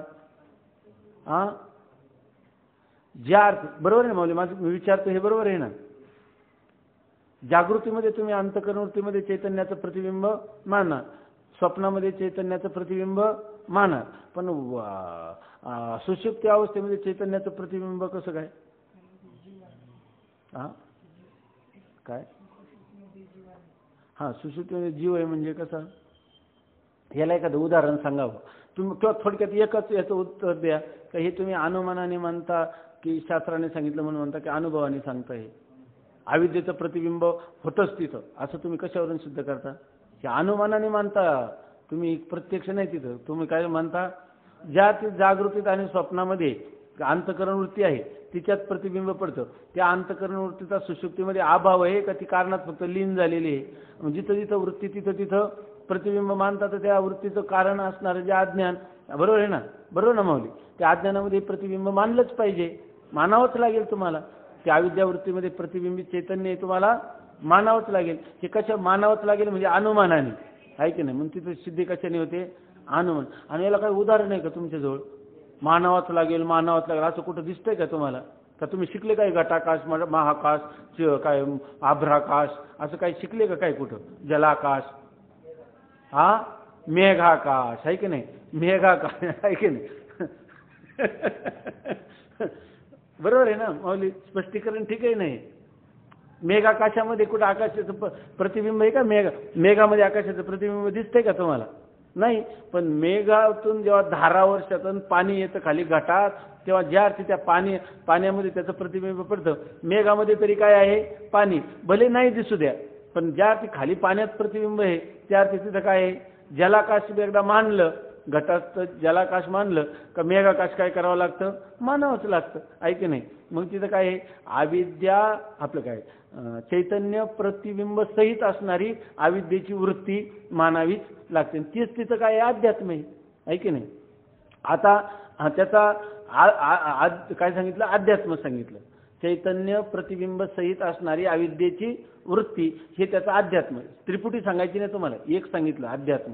आता काय सांगायला पाहिजे? आदिभूत सांगायला पाहिजे. आदिभूत कोणतं? अज्ञानाने आवृत्त जो स्वरूपानंद ते आदिभूत. आता तुम्ही काय म्हणता? मला काहीच कळलं नाही, मी आनंदाने झोपलो होतो. आता हे जे कळता म्हणजे तुम्ही विषय कशाला केलं होतं? अज्ञानाने आवृत्त असणारा जो आनंद तो तुमचा विषय होता की नाही तिथं? मग विषयालाच काय म्हणतात? आदिभूत. तुम्हाला इंद्रिय सांगता आलं का? त्याचं सांगता आलं. शरीर सांगता आलं का? सांगता आलं. स्थूल विषय सांगता आला का? आला सांगता. त्या ठिकाणी आदिभूत आपलं इंद्रिय कशाला म्हणतात? आपलं अध्यात्म कशाला म्हणतात? इंद्रियांना. तिथं कोणतं इंद्रिय आहे? अंतःकरण आपलं काय चैतन्य प्रतिबिंब सहित असणारी अंतःकरणाची वृत्ती हे त्याचा अध्यात्म आहे, इंद्रिय. आता विषय काय आहे? अज्ञानाने आवृत्त असणारा आनंदाला विषय केलं की नाही तुम्ही? मग विषय पण आहे की नाही? मग त्याला काय म्हणावं? आदिभूत. आता आदिदैव कोणतं? इथे कोणतं? कारण शरीराच्या अभिमानीला काय म्हणतात? प्राज्ञ, आहे की नाही? आणि समष्टी कारण शरीराच्या अभिमानीला काय म्हणतात? ईश्वर. मग तो तिथं आहेत की नाही? आता तुमची जी अविद्या आहे ती व्यष्टीच्या दृष्टीने आणि समष्टीच्या दृष्टीने तीच काय आहे? समष्टीच्या दृष्टीने ते काय आहे? मायोपाधिक चैतन्य म्हणजे ईश्वर आहे की नाही? मग आता या ठिकाणी त्या सुषुप्ती अवस्थेचं अधिदैव कोण आहे? ईश्वर आहे की नाही? सुषुप्ती अवस्थेचा अधिदैव कोण आहे? अधिष्ठात्री देवता कोण आहे? ईश्वर आहे की नाही? त्या ठिकाणी तो व्यक्त आहे का अव्यक्त आहे? अव्यक्त असणारा ईश्वर हा त्या सुषुप्ती अवस्थेचा काय आहे? काय त्याला काय म्हणतात? सुषुप्ती अवस्थेचा अधिदैव आहे की नाही? किंवा अधिष्ठात्री देवता आहे. मग तुम्हाला जर आता त्रिपुटी सांगता आली की नाही? जागृतीमध्ये त्रिपुटी सांगता आली की सुषुप्तीमध्ये आली की स्वप्नामध्ये सांगता आली का तिन्ही अवस्थात सांगता आली? तिन्ही अवस्थात त्रिपुटी आहे. इथं सुद्धा अधिदैव आहे, अधिभूत आहे आणि आदियज्ञ आहे. अध्यात्म, अधिभूत आणि अधिदैव अशी त्रिपुटी स्वप्नावस्थेमध्ये. मग जेवढा जेवढा व्यवहार होतो तो फक्त दोनच अवस्थामध्ये त्रिपुटीने युक्त आहे का? जो जो व्यवहार होईल तो सगळा त्रिपुटीने युक्तच आहे. तिन्ही अवस्थातल्या व्यवहारामध्ये त्रिपुटीची सिद्धी होते असं सांगितलं. एवढं कशासाठी श्रम दिले माहीत नाही.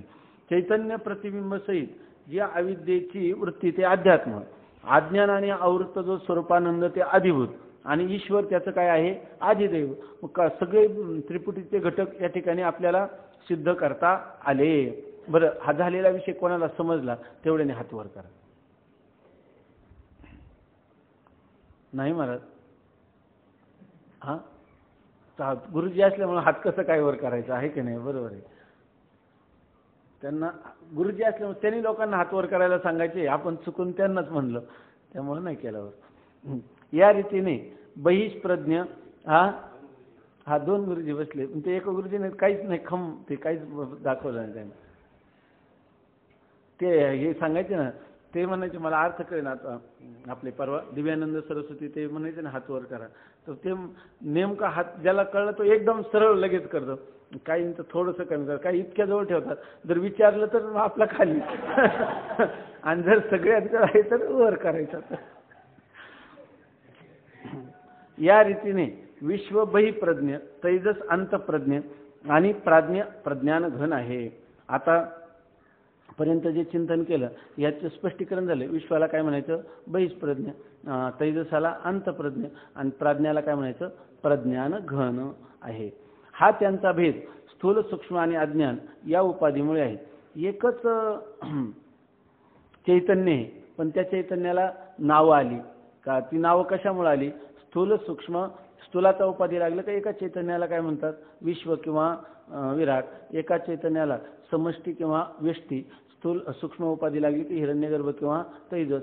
एकाच चैतन्याला समष्टी किंवा व्यष्टी अशा प्रकारची उपाधी लागली की त्याला काय म्हणतात?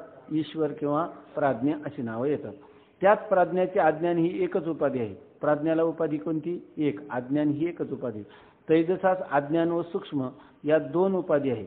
आता प्राज्ञाला काय? एकच उपाधी अज्ञान. परंतु त्या अज्ञानाचा परिणाम स्वप्नावस्था आहे की नाही, म्हणून तिथं काय राहिलं? अज्ञान आणि सूक्ष्म अशा दोन उपाधी तैजसाला. आणि विश्वास अज्ञान, सूक्ष्म आणि स्थूल अशा तीन उपाधी. मगच कोणीतरी विचारलं होतं ना की सूक्ष्म स्थूल भोगामध्ये काय फरक आहे, तर तो हा फरक आहे. विश्वाला कोणती उपाधी? अज्ञान आहे, ते मूळ कारणभूत. त्याचं सूक्ष्म आणि नंतर त्याचे स्थूल अशा तिन्ही उपाधी आहेत. उपाधीच्या न्यूनाधिकतेने त्यांच्यात भेद आहे, वस्तुता भेद नाही. उपाधीची न्यून म्हणजे काहींच्यामध्ये एकच उपाधी, काहींमध्ये दोन आहे, काहींमध्ये तीन आहे, असा उपाधीमुळे भेद आहे. पण मूळच्या असणाऱ्या चैतन्यामध्ये मात्र कोणत्याही प्रकारचा भेद नाही. भेद कसा आहे? उपाधीकृत आहे. त्यांच्यातील अनुगत चैतन्य त्या तिन्ही उपाधीहून रहित आहे. आता ज्या चैतन्याला ह्या उपाधी लागल्या त्या उपाधी भिन्न भिन्न आहेत, त्यांच्यामध्ये न्यूनाधिकत्व आहे. पण ज्या चैतन्याला लागल्या त्या चैतन्यामध्ये खऱ्या अर्थाने उपाधीचा संबंध आहे का? का चैतन्य उपाधी वेगळे, तुम्ही निर्विकार, काहीच संसार तुम्हा नाही. म्हणजे बघा, सांगतात लय चिंतन, पण लय चिंतन फार असं काही त्या विचार सागरवाल्यांचे उपकार दिसतात का एवढं कोणीच नाही. बाप न करी आईशी माय, ऐके नाही. याच्यामध्ये सांगायचं लय चिंतन आपलं सरळ सरळ सांगावं ना, तर ऐके नाही, याचा लय त्याच्यात करावं, त्याचा लय त्याच्यात करावं, तरी हळूच पुन्हा सांगतात की चैतन्य ह्या उपाधीहून कसं आहे, वेगळंच आहे. जाता झालंच तुम्हाला ज्ञान, तर कशाला ध्यान करायचं काम राहील, ऐके नाही. असंही सांगता सांगता अवस्था स्वामी महाराज तर सांगायचे की ज्याला जवळचं, जसं त्याला काय म्हणतात, खुशकीचा मार्ग, जवळून जाऊन सैन्याला पराभूत करायचं किंवा आपलं जे काही विजिगीषा ती पूर्ण करायची झाली, तर जसं जवळचा मार्ग एखादा, जसे शिवाजी महाराज वगैरे जात होते गनिमी काव्याने लढण्यासाठी जवळच्या खिंडीतून कुठं काय, तसंच सगळ्यात जवळचा मार्ग जीवनामध्ये अध्यात्म संपादन करण्याचा आहे अवस्था विचार. जागृती म्हणजे काय, स्वप्न काय आणि सुषुप्ती काय, नुसता ह्या अवस्था विचाराने ज्ञान. चांगदेवपासाठीचं जर आपण बारकाईने चिंतन पाहिलं तर अवस्था विचारांचं चिंतन त्या ठिकाणी जास्त म्हणजे केलेलं आहे. अवस्था विचाराचं जर आपल्या लक्षात आलं, अमृतानुभवामध्ये सुद्धा अवस्था विचार आहे. अवस्था विचार जर आपण केला, योग वासिष्ठामध्ये सगळा अवस्थांचाच विचार आहे, तर अवस्था विचार हा इतका जवळचा आहे.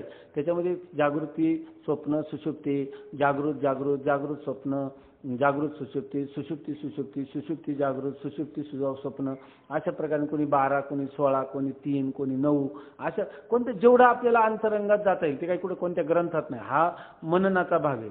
मनन जर आपण सिद्धांत बिंदूमध्ये काही आलेले आहे, तर याच्यामध्ये आपण जर मनन करत गेलो तर फक्त काही करायचं नाही, फक्त अवस्थांचा विचार करायचा, त्याच्यामध्ये एकदम आपण दृढ अशी आपल्या प्रकारची धारणा करायची. तेवढं केलं तर मनुष्य या जीवनमुक्त अवस्थेला जाऊ शकतो. फार काही त्याला मोठे ग्रंथाचं भांडार केलं पाहिजे असं काही नाही याच्यामध्ये. तर हा विचार सांगतात ते की उपाधीमध्ये भेद आहे, परंतु उपाधीचं अधिष्ठान जे चैतन्य आहे ते त्या उपाधीहून वेगळंच आहे. आणि असं जर कळलं तर आता तुम्ही त्या उपाधीचं याचा लय त्याच्यात आणि त्याचा लय त्याच्यात कशाला करायचा, मी वेगळाच आहे, उपाधीपासून मी वेगळाच आहे. उपाधी माझ्या स्वरूपाच्या ठिकाणी कल्पित आहे आणि वास्तव काय आहे, अभेद आहे, कल्पित भेद आहे. कल्पित भेद आहे म्हणजे कल्पित भेदातले जे पदार्थ आहे त्यांचा अधिष्ठानाशी सुतराम संबंध नाही. असं जर एकदा कळलं तर हे ज्ञान झालं का ध्यान झालं, ज्ञान झालं, ऐक नाही. आता ह्याचा विषय सुद्धा या ठिकाणी पुन्हा सांगितला आहे ह्याच्यामध्ये. म्हणजे जाता जाता एखाद्या माणसाला शेवटचा एक धक्क्यात जरी कळलं तरी बस झालं, असं म्हणजे ह्यासाठी ते सांगतात. पुन्हा त्यांच्यातील अनुगत चैतन्य त्या तिन्ही उपाधीहून रहित आहे. तिन्ही उपाधीचे अधिष्ठान तुरीय आहे. तिन्ही उपाधींचं अधिष्ठान काय आहे? तुरीय आहे, म्हणजे ते एकच ब्रह्म आहे. इकडे त्याला तुम्ही काय म्हणा, अमात्र म्हणा, आहे की नाही, त्याला काय म्हणा, ईश्वर साक्षी म्हणा, जीव साक्षी म्हणा, का तुरीय म्हणा, सगळं काय आहे? एकच आहे. ते बहिप्रज्ञ, अंतप्रज्ञ किंवा प्रज्ञानघन नाही. आता तुम्ही ज्या अवस्था आतापर्यंत किती समजून दिल्या, अंतप्रज्ञ, बहिष्प्रज्ञ आणि प्रज्ञानघन, त्या अवस्थेची त्याचा काहीही संबंध नाही. तसेच ते बुद्धीचा किंवा कोणत्याही इंद्रियाचा विषय नाही. ते चैतन्य जे आहे ते बुद्धीला विषय होणार आहे का? किंवा कोणत्याही प्रमाणाला? कोणाही प्रमाणा ओ निधी मा.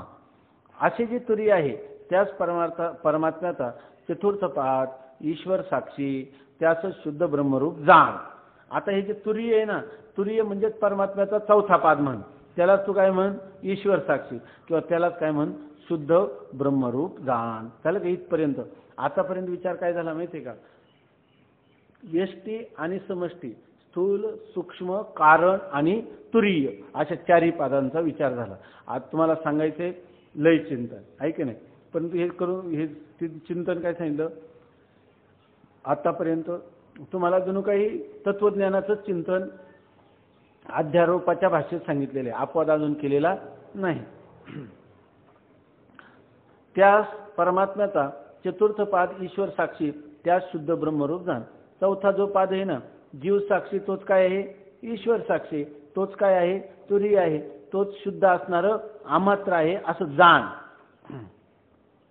या रीतीने दोन प्रकारची आत्म्याची स्वरूपे सांगितली. आतापर्यंत आत्म्याची कोणती स्वरूप सांगितली? किती? दोन. दोन कोणती हो? एक परमार्थ रूप आणि दुसरे अपरमार्थ रूप. एक आत्म्याचं स्वरूप परमार्थ रूप सांगितलं, परमार्थ रूप म्हणजे कोणतं? तुरीय. आणि एक कोणतं? सोपाधिक, त्याला काय म्हणायचं? अपरमार्थ रूप. अपरमार्थ म्हणजे ते तात्विक नाही, सत्य नाही, ते आभाषिक आहे, कल्पित आहे. अशी दोनच रूप सांगितली ना परमात्म्याची. द्वावेव ब्रह्मणो रूपे, मूर्तंच अमूर्तंच, जसं सांगितलं तसं दोनच रूप आहेत, एक सोपाधिक आणि एक निरुपाधिक, एक खरं आणि एक खोटं, आहे की नाही? एक आभाषिक आणि एक वास्तव. एक परमार्थ रूप आणि दुसरे अपरमार्थ रूप. पहिले तीन पाद अपरमार्थ रूप आहेत. पहिले तीन पाद म्हणजे विश्व, तेजस आणि प्राज्ञ, विराट, हिरण्यगर्भ आणि ईश्वर, आहे की नाही? आणि जागृती आणि स्वप्न, नाही आपलं जागृती, स्वप्न आणि सुषुप्ती, आहे की नाही? हे सगळे आकार, उकार आणि मकार, हे सगळे कसे आहेत? अपरमार्थ रूप आहे, म्हणजे अतात्विक आहे. आणि तुरीय पाद परमार्थ रूप आहे. तुरीय पाद जो आहे तो कसा आहे? परमार्थ रूप आहे. परमार्थ रूप म्हणजे परमार्थ म्हणजे अबाधित, त्रिकाला बाधित, ज्याचा कधी बाध होत नाही, जो वास्तव आहे, नित्य आहे, तो उत्पन्न झाला नाही आणि विनाश होणार नाही, तो कोणत्याही त्याच्यामध्ये विकार नाही, उत्पत्त्यादी विकार नाहीत, असा तो परमार्थ रूप आहे. ओंकाराची तशीच दोन स्वरूपे आहेत. आता ओंकारातही पुन्हा परमार्थिक आणि अपारमार्थिक आहे. तर आता आपण सांगितलं आकार, उकार, मकार, मात्रा रूप जे वर्ण आहे ते अपरमार्थ रूप आहेत. ते आपल्या पुढे जे ओम दिसतो ना, त्या ओम, बरेच लोक आहे ना, ते ओम हाच देव आहे म्हणून त्या कन्याकुमारीला आहे ना एक असं त्याला काय म्हणतो, गर्भगृह आहे, ध्यान मंदिर आहे, आणि त्या ध्यान मंदिरामध्ये असा चांगला चकाकणारा असा एक प्रकाशमान ओम आहे, आणि ते लोक जाऊन तिथं ध्यान करतात आणि म्हणतात की ओमच खरा परमात्मा आहे. अहो ओम परमात्मा म्हणतात, त्या ओंकारामध्ये अ उ आणि मग त्याच्यातही पुन्हा काय आहे, काही परमात्मा, काय परमार्थ रूप अंश आहे, काही अपरमार्थ रूप आहे. तर ओम म्हणजे ते शब्द, ते परमार्थ रूप सांगायचे नाही. त्याच्यामधला जो तुरीय अमात्र जो आहे तो वास्तव परमार्थ रूप आहे, आहे की नाही? तेव्हा काही असलं, ईश्वर घ्या, जीवाचं घ्या, कोणतं घेतलं त्याच्यामध्ये दोन अंश हे असणार. एक सत्यानृत्य, मिथुनी कृत्य. म्हणून अध्यास वाचले ना, विचारसागर माणसं ऐकणार नाही कळलं तरी पाठ करून ठेवलं पाहिजे आणि 10 वेळा ऐकलं पाहिजे, म्हणजे एकदम त्याचं वेदांतातलं अध्यासवाद जो आहे तो पक्का होईल. याच्यामध्ये सत्यानृत्य, मिथुनी कृत्य शब्दात किती मोठा आशय आहे त्याच्यामध्ये. तर ते सांगतात की काय, तर त्या ओंकाराची तशीच दोन स्वरूपे. तशीच म्हणजे काय? परमार्थ रूप आणि अपरमार्थ रूप. आळसले नाही ना अजून, वाचून एवढं संपू ना. तर आकार, उकार आणि मकार, मात्रा रूप जे वर्ण आहेत ते अपरमार्थ रूप आहेत. आकार, उकार आणि मकार हे अपरमार्थ रूप. त्या मात्रा जे व्यापक, आस्तिभाती, प्रिय रूप, अधिष्ठान, चैतन्य, ते परमार्थ रूप आहे. त्याच्यामध्ये व्यापक म्हणजे आकार उकार आणि मकार तिन्हीमध्येही व्याप्त असणारं आहे की नाही. त्याचं स्वरूप काय आहे? अस्ति भाती आणि प्रिय आहे की नाही. आपल्याला ह्याचं काही स्पष्टीकरण काय म्हणजे एक स्वयंप्रकाश स्वरूप आहे, चित स्वरूप आहे, आनंद स्वरूप आहे. असं जे आहे ते तुरीय आहे की नाही. ते अधिष्ठान चैतन्य ते कसं आहे? परमार्थ रूप आहे. म्हणजे त्याच्यामध्ये असणारे जे नाम आहे किंवा त्याचं रूप आहे तो भाग काय? कोणत्याही गोष्टीमध्ये 5 भाग आहेत, नाम आणि रूप आणि अस्ति भाती प्रिय. अस्ति भाती प्रिय अधिष्ठानाचे आहे आणि नाम रूप मायेच आहे. मग त्याच्यात आकार उकार मकार हा काय? माईक आहे. आणि तुरीय जे आहे ते अमात्र जे आहे ते पारमार्थिक आहे. त्यासच श्रुतीत अमात्र असे म्हणतात. त्या मात्रा जे व्यापक अस्ति भाती प्रिय रूप अधिष्ठान चैतन्य ते परमार्थ रूप आहे त्या श्रुतीत अमात्र म्हणतात. कारण त्या परमार्थ स्वरूपाच्या ठिकाणी मात्रा विभाग नाही. त्याला परमार्थ का म्हणायचं? त्याला अमात्र का म्हणायचं? आकार उकार अशा मात्रा आहे का त्याच्या ठिकाणी? मात्राचा विभाग नाही, ते अमात्र आहे. या रीतीने ओंकार मात्राशी अभेद चिंतन झाले तरी आकारादी मात्रांचा लय चिंतन करणे शिल्लक आहे. अशा रीतीने आता ओंकार मात्राशी म्हणजे केवळ ओंकाराशी अभेद चिंतन झालं तरी अजून काय राहिले? आकार आदी मात्रांचं लय चिंतन करणे शिल्लक आहे. आता तुम्ही काय केलं होतं की काय विश्वाचा विराटामध्ये, विराटाचा आकारामध्ये, तैजसाचा हिरण्यगर्भामध्ये, हिरण्यगर्भाचा उकारामध्ये, प्राज्ञाचा ईश्वरामध्ये आणि ईश्वराचा मकारामध्ये लय केला होता. बरोबर ना. हे 3 कोणते अंश आहे? अपरमार्थ रूप अंश आहे. आणि त्याचा अमात्राचा आता तुम्ही चिंतन केलं. परंतु अजून त्या 3 पाद जे त्यांचा त्या अमात्र स्वरूपाशी तुम्ही लय केलेला आहे का? अजून केलेला नाही. आता काय करायचं ते सांगतात. ओंकार मात्राशी अभेद चिंतन झाले तरी आकारादी मात्रांचा लय चिंतन करणे शिल्लक आहे. इकडे काय राहिलं आता खाली? अ उ म आणि अमात्र असे राहिले. यांचं एकमेकामध्ये चिंतन अजून लय केलेला नाही, म्हणजे शिल्लक राहिलेलं आहे. तर ते करून घ्या म्हणतात. तो लय चिंतनाचा प्रकार सांगतो. स्थूल आकार सूक्ष्म उकार रूप आहे. आता स्थूल जो आकार आहे त्याचं खरं स्वरूप काय आहे? सूक्ष्म आहे. आणि सूक्ष्म उकार कारण मकार रूप आहे. कारण उपाधी कोणती आहे? एकाला स्थूल, एकाला सूक्ष्म आणि एकाला कारण. मग स्थूल उपाधीला कारण कोण आहे? उकार सूक्ष्म. आणि स्थूल आणि सूक्ष्म दोन्हीला कारण कोण आहे? कारण रूप उपाधी. मग आता काय केलं? आकाराचा समावेश कशात केला? म्हणजे आकाराचा उकाराशी अभेद चिंतन केलं आणि उकाराचं मकाराशी अभेद चिंतन केलं आणि कोण शिल्लक ठेवला? मकार. तो मकार सुद्धा कसा आहे? परमार्थ रूप का अपरमार्थ रूप? अपरमार्थ रूप आहे. स्थूल आकार सूक्ष्म उकार रूप आहे. सूक्ष्म उकार कारण मकार रूप आहे आणि कारण मकार ओंकाराचे तुरीय अमात्र रूप आहे. आणि जो मकार आहे तो सुद्धा काय आहे? त्याचं जे परमार्थ स्वरूप आहे त्या परमार्थ स्वरूपावर तो भासमान आहे. म्हणजे तो खरा काय आहे? जो कल्पित पदार्थ असतो तो अधिष्ठान रूप असतो. मग आकाराचा उकारामध्ये, उकाराचा मकारामध्ये, मकाराचा कशामध्ये समावेश केला? अभेद चिंतन कशात केलं? अमात्रामध्ये. तुरीय असणारं जे अमात्र रूप आहे ते तुरीय अमात्र ब्रह्मरूप आहे. आता त्याचा अमात्रामध्ये समावेश केला तेच काय आहे? तुरीय. आणि तुरीय असणारा अमात्र काय आहे? ब्रह्मरूप आहे. आणि शुद्धाच्या ठिकाणी दोन्ही कल्पित आहे आणि शुद्ध स्वरूपाच्या ठिकाणी कोण? दोन्ही म्हणजे कोणते? अमात्र आणि मात्र आहे का? मात्रा स्वरूपाने अमात्र किंवा म्हणजे दुसरा जवळचा शब्द सांगा. दोन्ही म्हणजे कोणते? दोन्ही म्हणजे परमार्थ स्वरूप आणि अपरमार्थ रूप हे दोन्हीही त्या शुद्ध ब्रह्माच्या ठिकाणी कल्पित आहे. म्हणजे आतापर्यंत त्यांनी आपल्याला आपलं आता चाललेलं जे चिंतन आहे या चिंतनाचा कोणता भाग खरा शुद्ध ब्रह्मापर्यंत जाऊन पोहोचला? आपण आता जेव्हा काय त्या ब्रह्माला आनंद झाला, शुद्ध ब्रह्माला, की माझ्याकडे येण्यासाठी यांनी काय विभाग केला आणि केवढे श्रम घेतले. बरं किती यथार्थ मला जाणलं. माझी सोपाधिक असणारं अपरमार्थ स्वरूप, निरुपाधिक असणारं परमार्थ स्वरूप आणि त्याच्यामध्ये काय युक्तीने माझ्या स्वरूपाच्या ठिकाणी, माझ्या शुद्ध स्वरूपाच्या ठिकाणी प्रवेश केला याचा त्या शुद्ध ब्रह्माला किती आनंद झाला असेल. त्या शुद्ध ब्रह्माने ह्या लय चिंतन करणाऱ्या साधकाला ती किती शाबासकी देत असेल, आहे की नाही? का त्याला हे दोन्ही माहीत नाही? ज्याला हे दोन्ही माहीत नाही, आहे की नाही? आता हे ज्ञानाचं चिंतन चाललंय का ध्यानाचं चिंतन चाललंय? ध्यानाचं चाललंय, आहे की नाही? पण याच्यात होतंय काय? मात्र ज्ञानच होते करून घ्यायचं म्हटलं तर. नाही तर मग लय चिंतन आहेच. शुद्धाच्या ठिकाणी दोन्ही कल्पित आहेत. दोन्ही म्हणजे परमार्थ रूप आणि अपरमार्थ रूप दोन्ही कल्पित आहेत. म्हणून दोन्ही तद्रूपच आहेत. मग जे दोन्ही कल्पित पदार्थ कसा असतो? अधिष्ठान रूप. म्हणून या ठिकाणी शुद्ध ब्रह्माच्या ठिकाणी परमार्थ आणि अपरमार्थ दोन्ही कल्पित आहेत. पण कल्पित पदार्थच काय असतो? अधिष्ठान. म्हणून दोन्ही काय आहेत? पुन्हा शुद्ध ब्रह्मरूपच आहे. म्हणजे परमार्थ या दृष्टीने आता जे काही पांडुरंग महाराजांनी सांगितलं ना, ईश्वर आणि प्रकृती या दोन्हींचे काय आहे? अपरोक्षच आहे.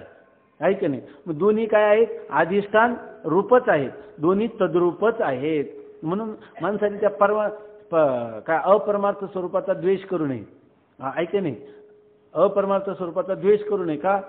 ते माझं स्वरूपच आहे म्हणून त्याचा द्वेष करू. म्हणून या बोधावरच त्या गीतेतल्या 6वा अध्याय आहे. कोणता? आत्मौपम्येन सर्वत्र समम पश्यती अर्जुन आणि सुखम वा यदि वा दुःखम स योगी परमो मता. नुसतं सर्वांना आत्मरूपातो आणि व्यवहारचा भेद आहे असं म्हणतो तो नाही परमो मता आहे योगी. सुख दुःख आत्मौपम्येन पद. मला ज्याने दुःख होतं त्याला दुसऱ्याला दुःख होऊ नये. मला ज्याने सुख होतं ते दुसऱ्याला झालंच पाहिजे. असा जो गीतेमध्ये भगवंतांनी सांगितलेला योगी स योगी परमो मता, हा तो योगी सर्वश्रेष्ठ योगी आहे असं सांगितलेलं आहे. म्हणून ते म्हणतात की दोन्ही तद्रूपच आहेत. या रीतीने ओंकाराच्या परमार्थ रूप अमात्राच्या ठिकाणी सर्वांचा लय केला. आता ओंकाराची जी परमार्थ रूप असणारी जी अमात्र आहे शुद्ध, तिच्या ठिकाणी सर्वांचा लय केला. तो अमात्र रूप परमात्मा मी आहे. आता ते अमात्रच काय आहे? ब्रह्म आहे. पुढे जाऊन काय म्हणायचं? ते अमात्र स्वरूप असणारं जो आत्मा आहे तोच कोण आहे? मी आहे. अमात्र रूप परमात्मा मी आहे. असे एकाग्र चित्ताने चिंतन करावे. आणि हे चिंतन करायला काय पाहिजे? चित्त निरुद्ध केलं पाहिजे. एक वृत्ती गेली दुसरी वृत्ती आली नाही अशा प्रकारचं निरुद्ध चित्त असेल तर याला लय चिंतन करता येईल का? वृत्ती कोणत्याच आकाराची होऊ द्यायची नाही. ऐका ना, एक वृत्ती निघून गेली दुसरी वृत्ती आली नाही अशा वेळेला आम्ही काय करता हो? लय चिंतन करतो. असं जर एखादा म्हटलंय याला म्हणतात चित्तवृत्तीचा निरोध. योगस्तु चित्तवृत्ती निरोधा. पुन्हा कायम लक्षात ठेवा आपण शेकडो वेळा चिंतन करीत असतो. पुन्हा घोटाळा होऊ देऊ नका. आता तरी म्हणजे एकदम पहा महाराज ते कुठे दुसरे महाराज आले नाही का ते? हां, तर ह्याच्यामध्ये चित्ताचा निरोध आहे. ऐका नाही, चित्ताचा निरोध आहे. कशाला म्हणायचं? त्याला तुष्णी अवस्था म्हणतात. एक वृत्ती निघून गेली दुसरी वृत्ती, एक घटाकार वृत्ती होती ती गेली. आता पटाकार वृत्ती झाली नाही. मध्ये कोणत्याच आकाराची वृत्ती झाली नाही. वृत्ती नाही असं नाही, पण त्या दोन वृत्तीच्या मध्ये संधिकाल आहे ना, त्याला काय म्हणतात? वृत्ती संधिकाल. ऐक नाही, असा अभ्यास करू शकेल की नाही मनुष्य? एक वृत्ती येऊन गेली दुसरी लवकर होऊ द्यायची नाही. असा काल वाढत वाढत जाईल की नाही? त्याच्यामध्ये त्याला निर्विकल्प समाधीपर्यंत जाऊ शकतो. आणि अशा पुरुषाला विचारलं तुम्ही का हो पद्मासन घालून फार बसले होते, काय करत होते? म्हणजे लय चिंतन करत होतो. हा अभ्यास करणाऱ्याला लय चिंतन करतो असं म्हणता येईल का? म्हणता येणार नाही. का? लय चिंतनाला वृत्ती लागते आणि तिथं काही निवृत्तिक स्थिती आहे. तिला लय चिंतनाची साठी ती वृत्ती उपयोगाची नाही. मग निरुद्ध वृत्ती लागते का एकाग्र वृत्ती लागते लय चिंतनाला? एकाग्र. एकाग्र म्हणजे काय? एकच आहे आग्र किंवा टोक ज्याला त्याला म्हणायचं एकाग्र.